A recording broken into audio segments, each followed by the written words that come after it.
তাদের অবস্থা দেখে মনে হচ্ছিল যে তারা হয়তো কিস করছে। পার্ক সবকিছু নীরবে দেখছিল। জিওক সোয়নকে নিয়ে সোয়নের বাসায় যায়।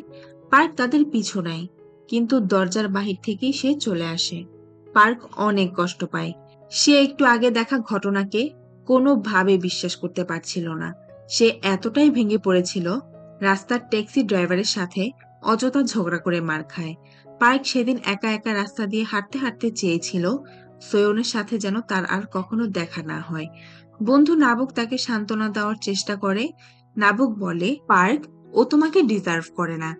তুমি এর থেকেও ভালো কোনো মেয়েকে পাবে।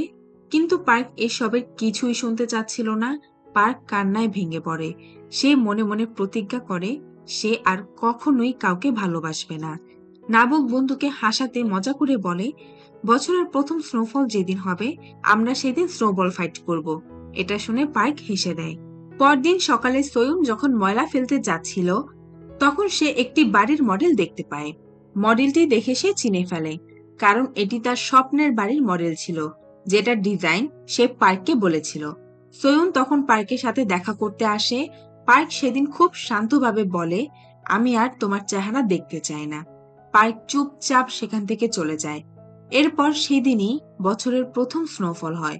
সোয়ুন কথা মতো সেই বাড়িতে গেলে সে ঘন্টার পর ঘন্টা পার্কের জন্য অপেক্ষা করে, কিন্তু পার্ক আর সেদিন আসেনি।